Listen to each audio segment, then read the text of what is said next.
Moi, j'ai fait les beaux-arts, et je me destinais, je savais pas trop à quoi je me destinais, hein. J'avais fait des études scientifiques, puis j'ai fait les beaux-arts. Donc c'était... je savais pas bien où j'allais. Et je suis arrivé dans le son un peu par hasard, parce que j'en avais fait aux beaux-arts, que je suis tombé sur des gens à un moment qui avaient besoin d'un ingé son. J'ai dit, ouais, je sais faire, ce qui n'était pas vrai du tout. Je savais très mal faire. Je croyais que je savais faire. Et puis j'ai commencé comme ça, un peu par hasard. J'ai fait un parcours classique, bon, petite année d'études vers l'extérieur pour faire plaisir aux parents, grande classique, parce que quand on leur annonce qu'on va faire du cinéma, qu'on n'aura pas, travaillera pas tous les 30 jours par mois, enfin bon, ils renseignent très vite, ça fait un petit peu peur. Même si j'aimais le cinéma, j'aimais le son, j'écoutais de la musique, je jouais de la clarinette et de la basse. C'était pas une. Je pensais pas devenir ingénieur du son, quoi. C'est un peu compliqué, moi, parce que j'ai pas un parcours typique du tout. J'avais pas du tout l'intention de faire du son, j'ai fait de la philo. Et en fait, si j'ai fait du son, c'est pour emmerder mes parents. Et c'est comme ça que j'ai commencé en fait à bosser comme ingé son à la télé. Donc c'est vraiment le hasard d'une rencontre comme ça.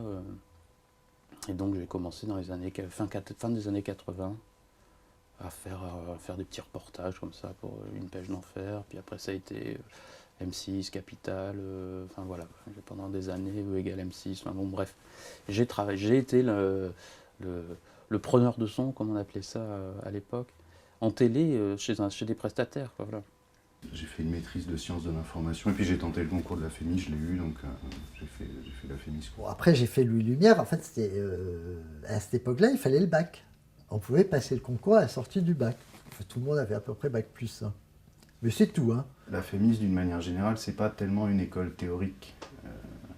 Ce qui fait la faiblesse et la richesse de cette école, c'est qu'on essaye, on a du matos pour travailler correctement.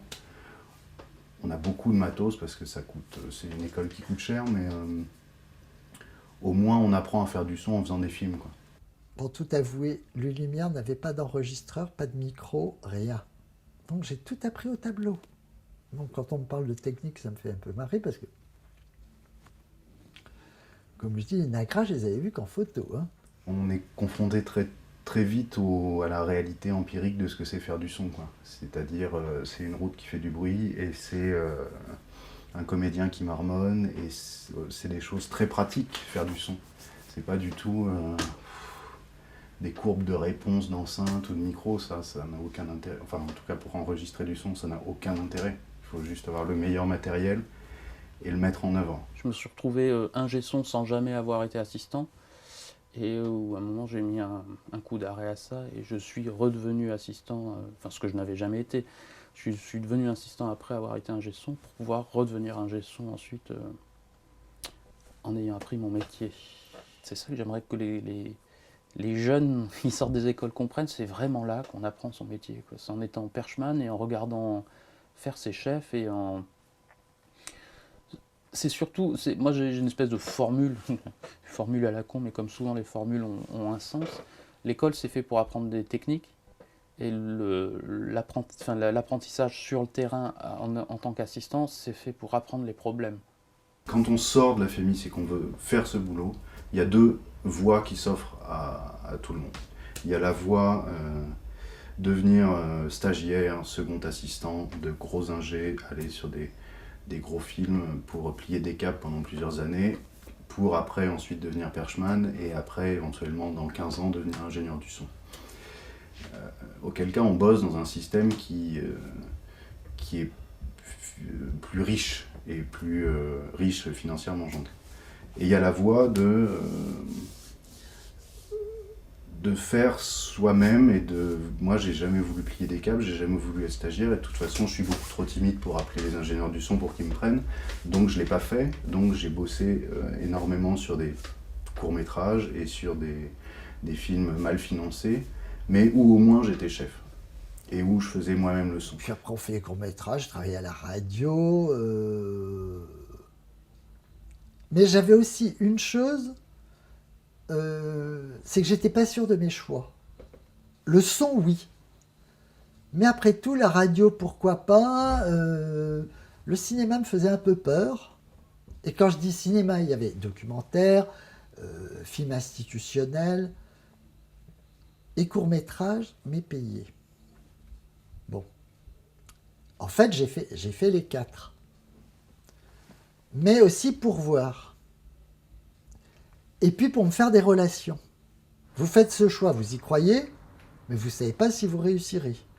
Si vous avez fait le bon choix, est-ce que 3 ans après, vous aurez fait un réseau de relations tel que ça vous permettra d'enchaîner des films, des courts-métrages, des publicités, même débutants. Donc ce sera des petits films, comme assistant.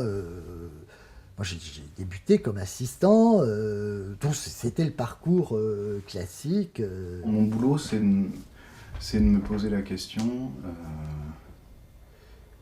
quand on fait un plan ou quand on monte un plan, quand on est en mix, quand on fait du son, c'est de se dire qu'est-ce que je veux entendre dans ce plan. Donc qu'est-ce que le film raconte et qu'est-ce que le film a besoin d'entendre dans ce plan. Qu'est-ce qui est important. Et évidemment les dialogues c'est important bien sûr, mais moi quand on me dit ah ouais non, j'ai entendu les rushs là, c'est super, on comprend tout. Bah évidemment que tu comprends tout, je suis payé pour ça. Bien sûr que tu vas comprendre les dialogues, c'est la moindre des choses. Après, ce qu'il faut faire, et ce qui est difficile à faire parce que le son c'est très ténu et que les gens, même les réalisateurs, les producteurs avec qui on bosse, ils font pas forcément attention, c'est d'amener autre chose, de se dire, d'amener des ambiances, d'amener des bruits, d'amener de l'air, parce qu'on peut comprendre les dialogues avec un HF et puis aller à la table régie et se dire ok c'est super, mais une belle perche qui va permettre de se passer des HF, ce sera beaucoup plus joli. On comprendra les dialogues de la même façon, mais ce sera plus joli, plus riche, plus vivant, plus ouvert. Et moi c'est ça mon boulot, c'est d'essayer de me battre pour que le film respire, quoi. Il y a évidemment la résolution des problèmes, qu'on va dire techniques, de choix de prise de son, c'est même pas technique, c'est de choix de prise de son, mais il y a l'humain, c'est énorme l'humain. Surtout que l'ingé son, il a une position assez particulière. D'abord, il fait quelque chose que peu de gens comprennent. C'est pas qu'il soit bête, c'est que juste on n'a pas cette culture-là d'écouter et d'entendre. Une image, on met n'importe qui devant une photo ou une caméra, même sans formation, il est capable de décrypter, que de dire ah ben tiens, il y a du jaune ici, il y a du vert là. Le son, c'est super difficile, c'est extrêmement subjectif et on n'a pas cette culture-là du tout. Vous décuplez vos oreilles parce que vous sortez les oreilles très pointues sur le texte. Comme vous êtes en extérieur, sur les bruits de canards et autres, sur le fond de mer qui existe, surtout. Le métier d'ingé son, c'est quand même essayer de se débrouiller dans beaucoup de contraintes, c'est-à-dire des contraintes de bruit, des contraintes de lumière, des contraintes de cadre. On va pas dire à un réalisateur, écoute, là, ici, je peux pas faire de son, c'est trop bruyant, on va ailleurs. Non, on va te dire, bah écoute, c'est ici qu'on tourne, donc il faut... Démerde-toi, quoi, voilà, ça va souvent... Ça se dit pas comme ça, mais moi, je me suis déjà entendu dire, écoute, nous emmerde pas, on peut le refaire après, voilà. Bon, c'est vrai, on peut pas refaire l'image. On peut la retoucher maintenant un peu en numérique, mais on peut pas la refaire. Le son, on peut tout refaire, c'est vrai. On n'aime pas entendre ça, évidemment, parce que ça remet en cause complètement notre métier, mais c'est vrai qu'on peut refaire le son. Bon, après, il y a des réalisateurs qui ne supportent pas ça, et qui n'ont pas du tout envie de ça, et donc ils comptent énormément sur vous. Et c'est avec ces réalisateurs-là où on peut un petit peu, évidemment, j'allais dire avoir du poids, mais c'est ridicule, je m'en fous d'avoir du poids, mais on peut faire un peu plus attention aux choses, quoi. C'est chaque fois différent, mais il faut avoir accumulé, j'allais dire, une certaine expérience. Mais c'est chaque fois nouveau, c'est très stressant, c'est très pesant,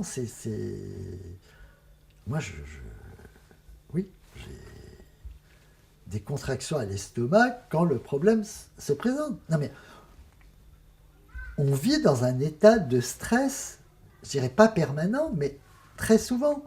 une prise, ça arrive, on entend un avion au loin, c'est le stress, pourvu, on voit l'avion arriver, on l'entend pas. Ah, pourvu que, hop, hop, hop, hop, pourvu, alors on est en train de, combien de lignes il reste, combien de répliques, on ne pense plus qu'à ça.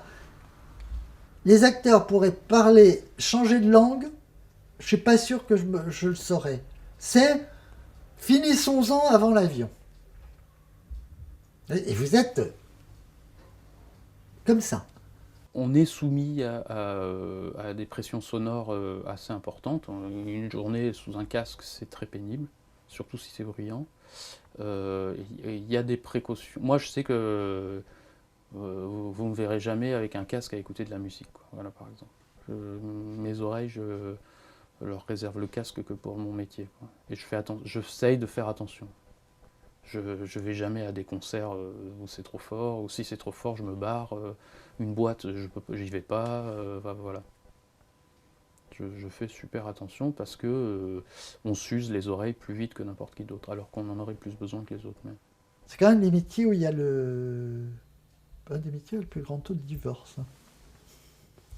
Non, mais c'est peut-être bête à dire, mais c'est des métiers qui font rêver, à juste titre. Il y a une certaine pénibilité, un certain stress, des choses. Il y a des très grands plaisirs, hein. Moi, je fais ce métier avec passion. Je le dis, je suis très content d'avoir choisi ce métier.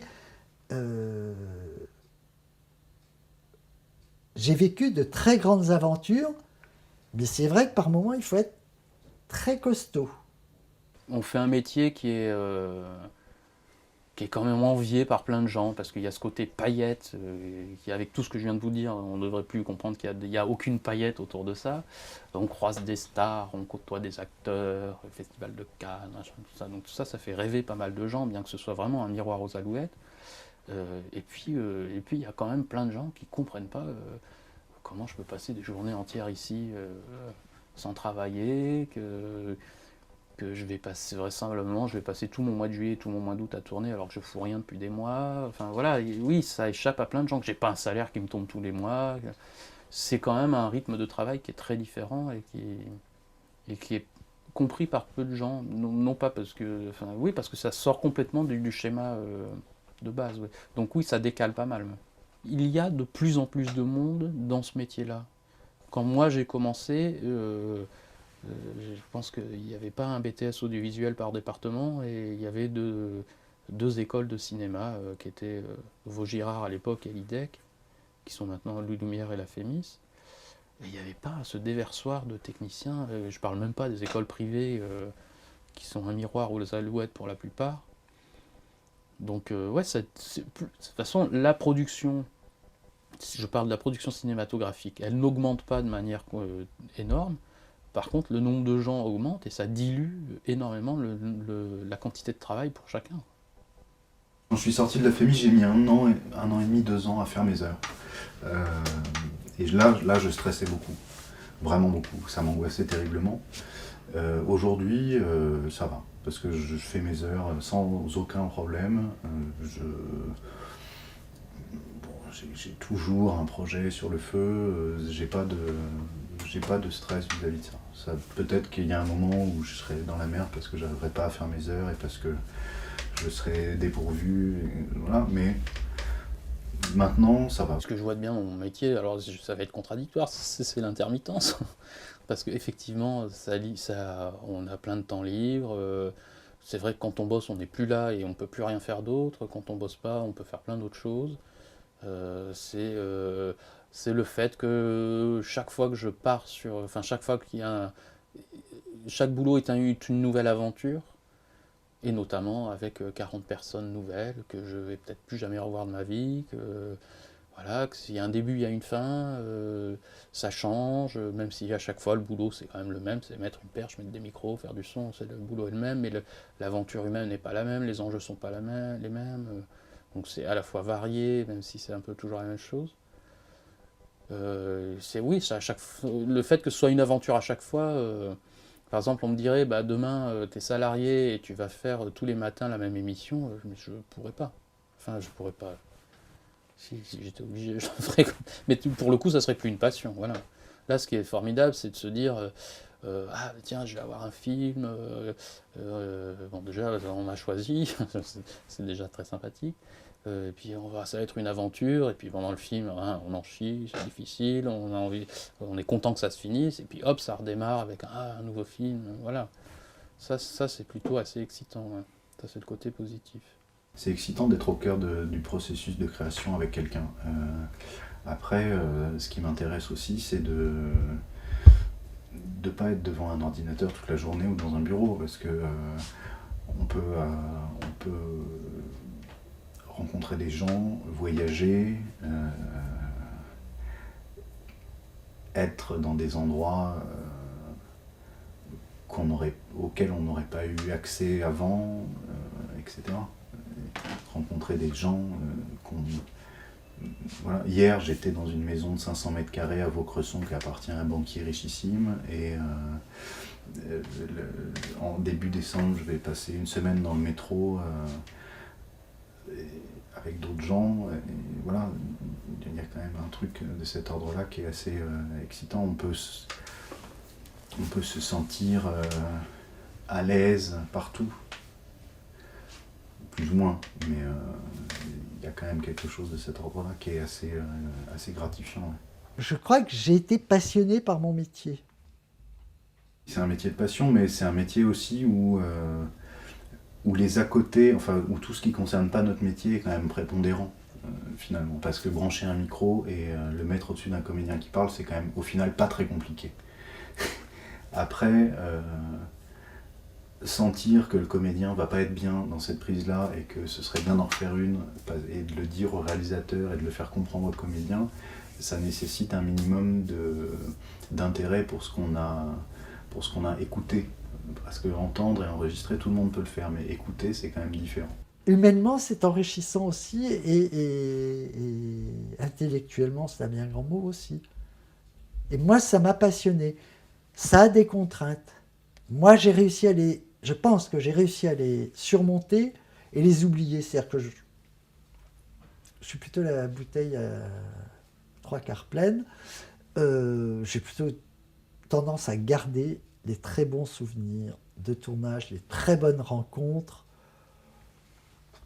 et les quelques films où vraiment j'ai ramé, où je m'étais trompé, où on m'avait trompé, ils sont oubliés. Mais si c'était à refaire, je le referais.